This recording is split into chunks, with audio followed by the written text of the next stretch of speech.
Welcome back, everyone. It is Alex here, and we're talking about Better Call Saul again. This time we're talking about WaterWorks, also known as Season 6, Episode 12. Just before we get into the video, don't forget to hit that like button, subscribe, ring that little bell icon. It helps me out a lot. Without further ado, it's showtime, folks. So for our cold opening of the episode, we start out with Saul sitting in his office bouncing the ball like he used to when he used to work at the phone store. This time he's delaying meeting with Kim because he doesn't want to sign his divorce papers. At one point he actually knocks over the pillar accidentally from the force of the ball. We then cut to the opening, which is still kind of distorted from the tape. It actually tries to undistort itself kind of, but fails to essentially.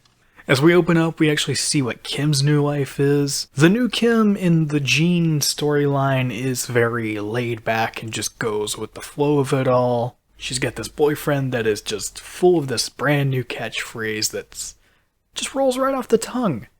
Yeah. Yep.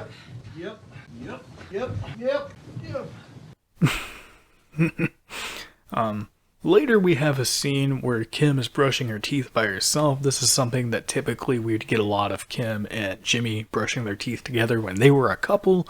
This time they're obviously not a couple anymore, and it just kind of feels very sad and depressing just seeing her all by herself now.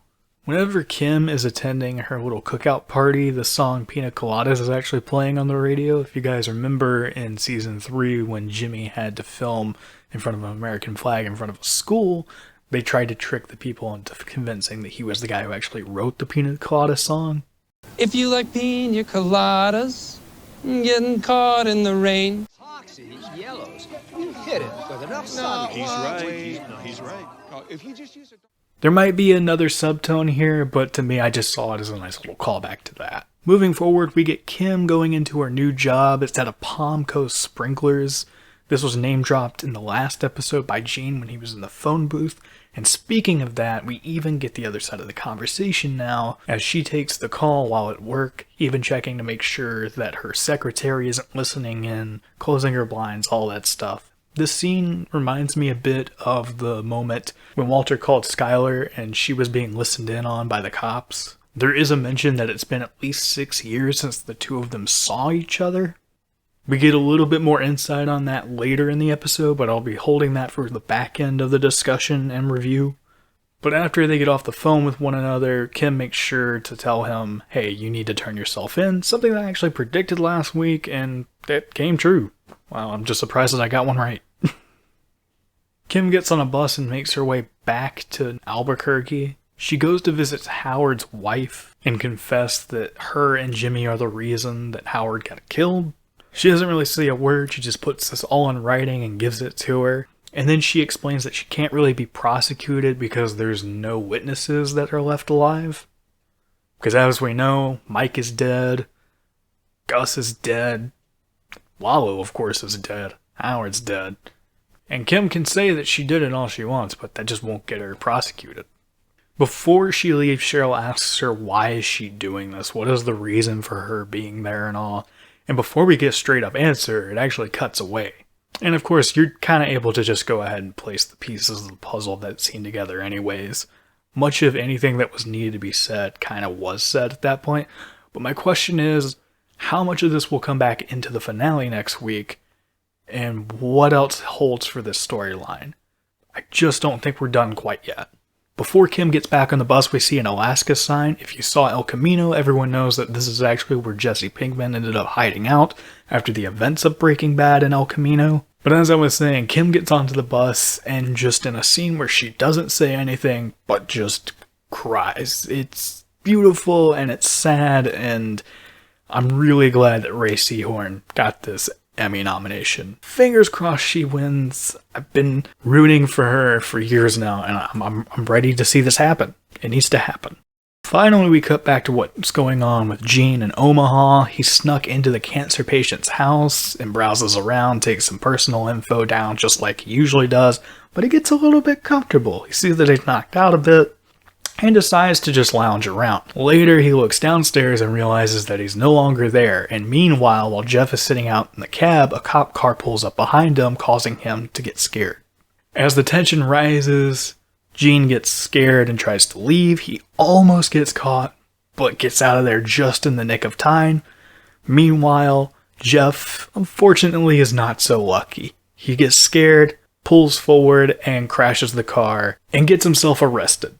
We cut back to the Breaking Bad stuff. This is the scene where Saul and Kim are signing their divorce papers in front of Francesca. He even kind of makes a comment that resembles the time that he catcalled Francesca in Breaking Bad.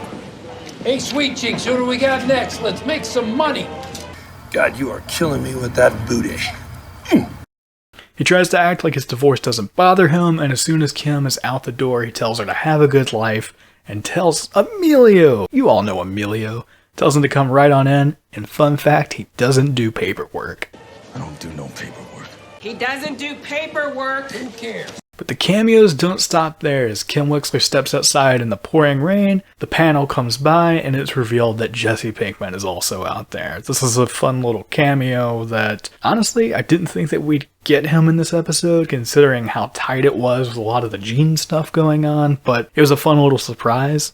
Not only that, but one of my complaints last week is that they tried to de-age Aaron Paul to be Jesse Pinkman from season 2 of Breaking Bad, and it just didn't kind of work. His voice just isn't there anymore. His face shows that he's coming up on 40, or is in his 40s. It just didn't work as well. But here it's kind of worked well. The lighting is at a perfect spot, so it's not really shining on his face as much. It's hiding a lot of the detail. The rain is pouring, so it's covering a lot of his voice. This is honestly the perfect way to do this cameo. We also get a small mention of Combo. This is the buddy of Jesse's that was killed in season 3 by the kid on the block. Kim was his lawyer whenever he stole a baby Jesus from a nativity scene. The two of them have a little back and forth for just a little bit, and then Jesse asks her if he really is a good lawyer, and to which Kim responds with, When I knew him, he was.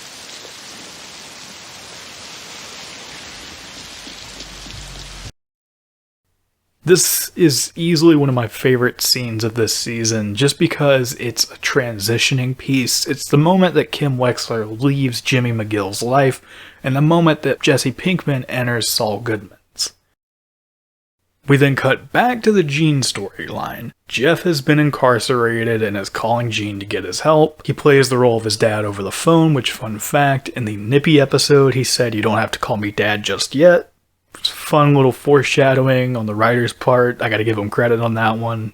He mentions that he'll call his mom and get everything sorted out, and when he does, he accidentally drops off the mention of Albuquerque. Gene's acting way too calm, and this offsets Marion, and then later Gene goes to meet up with Marion, and she's sitting there watching his old Saul commercials, and this shot is just perfect. Oh my god.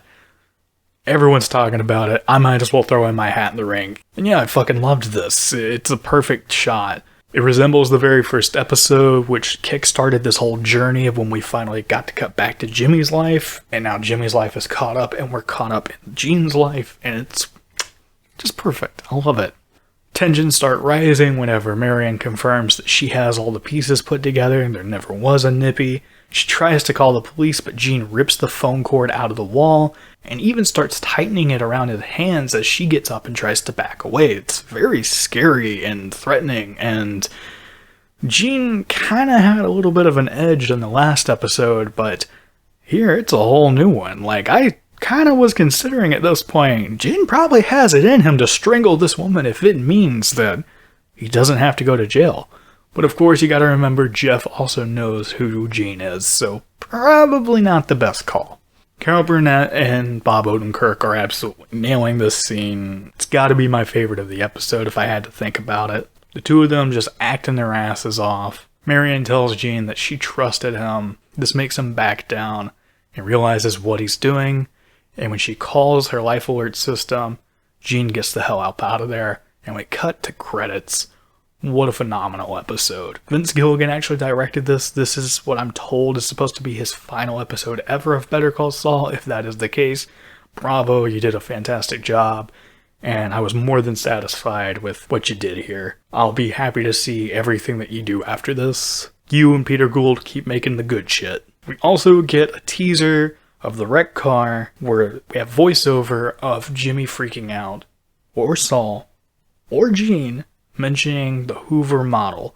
I don't know what's next, but I'm excited. I'm also kind of sad that the show is finally ending, but also I'm just more than happy and thankful that it's going this smoothly, and I'm very intrigued to see what the ending has next week and what's in store. So I hope you guys enjoyed the little review discussion here and the breakdown. If you enjoyed the video, please hit that like button, subscribe, don't forget to hit that bell icon. Thank you guys so much for watching these. It means the world to me. I just really wanted to put together a project so that I'd get back into the habit of creating videos, and I wanted to challenge myself every week with, instead of writing on the Sitpop website like I usually do for Better Call Saul, I said, why not just turn it into a video? And you guys have been so far mostly positive, so I'm thankful about that. I hope you're having a fantastic day. I hope that you're loving the show as much as I am. I'll see you guys on the next one. Alex out.